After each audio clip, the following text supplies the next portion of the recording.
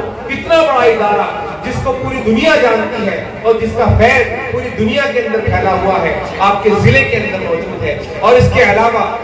جامعہ کاشف العلوم چھٹمل پور، جامعہ اشرف العلوم رشیدی گنگو، جامعہ اسلامی ریڑھی تاجپورہ اور اس کے علاوہ نہ جانے کتنے بڑے بڑے ادارے آپ کے ضلع کے اندر موجود ہیں۔ ان مدارس کی قدر کرنے کی ضرورت ہے اور ان میں اپنے بچوں کو بھیجنے کی ضرورت ہے۔ ان حالات میں جب حالات ہمارے مخالف ہیں، ہمارے بچوں کو، ہماری نسلوں کو دین سے دور کرنے کی کوششیں کی جا رہی ہیں، دین سے بھٹکانے کی کوششیں کی جا رہی ہیں، اسلام سے پھیرنے کی کوششیں کی جا رہی ہیں اور بظاہر ایسا لگتا ہے کہ دشمن کی یہ چال کسی نہ کسی حد تک کامیاب بھی ہوتی چلی جا رہی ہے۔ ہمارے بچے، ہماری بچیاں دین سے بیزار ہو رہی ہیں اور بار بار یہ خبریں سننے کو ملتی ہیں کہ فلاں بچہ دین سے دور ہو گیا، فلاں بچی دین سے دور ہو گئی، فلاں بچی کے سر پر عاشقی کا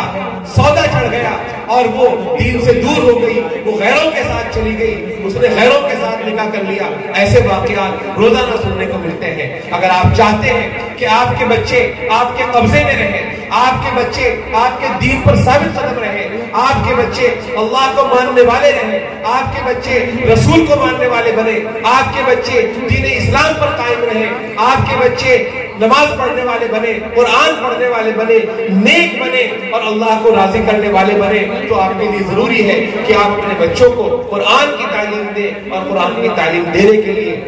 ان مدارس کے اندر بھیجیں اور اپنے بچوں کو دین سکھائیں، دین پڑھائیں، گھر میں بھی ان کی تربیت کریں اور مدرسوں میں بھی بھیج کر ان کی تربیت کریں۔ یہ ادارہ جو آپ کے گاؤں میں قائم ہے، یہ اللہ تبارک و تعالیٰ کا بہت بڑا انعام ہے اور اللہ کی طرف سے آپ کے لیے بہت بڑی نعمت ہے۔ اس مدرسے کی قدر کریں، اپنے بچوں کو پابندی کے ساتھ، اہتمام کے ساتھ یہاں بھیجیں اور یہاں جو ضابطے بنائے گئے ہیں، جو قوانین بنائے گئے ہیں، ان قوانین کی پابندی کریں۔ اگر حافظ صاحب نے، قاری صاحب نے آپ کے لیے طے کر دیا کہ آپ کو اپنے بچے کو فلاں لباس میں بھیجنا ہے تو اسی لباس میں اپنے بچے کو بھیجیں۔ اگر وقت طے کر دیا کہ صبح 7:30 بجے مدرسے کے اندر بھیجنا ہے تو 7:30 سے پہلے اپنے بچے کو مدرسے کے اندر بھیج دیں۔ اگر انہوں نے طے کیا ہے کہ آپ کا بچہ چھٹی نہ کرے تو آپ اپنے بچے کو چھٹی نہ کرائیں۔ دوستو، چھٹی بچوں کے لیے بڑی خطرناک چیز ہے۔ ہمارے بزرگوں نے بتایا کہ ایک سبق کا، اگر ایک سبق کے اندر غیر حاضری ہو گئی تو ایک سبق کی ایک غیر حاضری کی وجہ سے اللہ تبارک و تعالیٰ 40 دن کی برکت سے، علم کی برکت سے بچے کو محروم فرما دیتے ہیں۔ اس لیے غیر حاضری بالکل نہ کرائیں، ذمہ داری کے ساتھ اپنے بچوں کو بھیجیں اور اپنے بچوں کو دیندار بنانے کی فکر کریں اور خود بھی دیندار بنیں، نمازوں کا اہتمام کریں، روزوں کا اہتمام کریں۔ رمضان المبارک کا مقدس مہینہ آنے والا ہے، اس مہینے میں روزے رکھیں، اہتمام کے ساتھ روزے رکھیں۔ گاؤں کے اندر ماحول بنے، ایک بھی آدمی ایسا نہ ہو جو روزہ چھوڑنے والا ہو، چاہے جوان ہو، چاہے بوڑھا ہو، چاہے ادھیڑ عمر کا ہو، چاہے مرد ہو، چاہے عورت ہو۔ گاؤں کا ایک ایک فرد روزہ رکھے اور گاؤں میں کوئی ایک آدمی بھی ایسا نہ ملے جو روزہ چھوڑنے والا ہو۔ پہلے ہم دیکھا کرتے تھے کہ لوگ روزہ رکھا کرتے تھے اہتمام کے ساتھ، اور خدا نہ خواستہ اگر کسی کے ساتھ عذر ہو جاتا تھا، کوئی بڑی بیماری ہو گئی جس کی وجہ سے وہ روزہ نہیں رکھ رہا ہے، تو گھر کے کونے میں بیٹھ کر کھانا کھایا کرتا تھا، گھر کے کونے میں بیٹھ کر کھانا کھایا کرتا تھا۔ بیوی سے بھی کھانا نہیں مانگا کرتا تھا، نہ بیوی اسے کھانا دیا کرتی تھی۔ کھانا خود اٹھاؤ خود کھاؤ، ایک کونے میں شرم کے ساتھ کھاتا تھا، اس احساس کے ساتھ اے اللہ تو نے مجھے روزے سے محروم کر دیا، میں مجبور ہوں اس لیے کھانا کھا رہا ہوں۔ اور آج افسوس کی بات یہ ہے کہ ہماری آنکھوں کی شرم چلی گئی، ہماری آنکھوں کی شرم چلی گئی۔ میں نے اپنی گنہگار آنکھوں سے دیکھا ہے کہ مسلمان آدمی جو بظاہر نظر آتا ہے کہ یہ مسلمان ہے، جس کی شناخت ہوتی ہے کہ یہ مسلمان ہے، اس کے ہاتھ میں بیڑی ہے اور دھڑلے کے ساتھ سڑک پر بیڑی پیتا پھر رہا ہے۔ شہر کے اندر میں نے اپنی آنکھوں سے دیکھا ہے، پہلے تو یہ ہوا کرتا تھا کہ ہوٹلوں کے سامنے پردے لٹکا دیے جاتے تھے اور لوگ پردے کے پیچھے بیٹھ کر کھانا کھایا کرتے تھے، لیکن اب افسوس کی بات یہ ہے کہ پردوں کا ماحول بھی نہیں رہا، کھلم کھلا لوگ کھانا کھاتے ہیں، کھلم کھلا کھانا کھاتے ہیں، حلیم چاول بکتے ہیں، بریانیاں بکتی ہیں شہر کے اندر اور لوگ خوب کھاتے ہیں۔ یہ رمضان کا مذاق ہے، یہ رمضان کا مذاق ہے، یہ رمضان کی بے عزتی ہے، یہ رمضان کی بے حرمتی ہے۔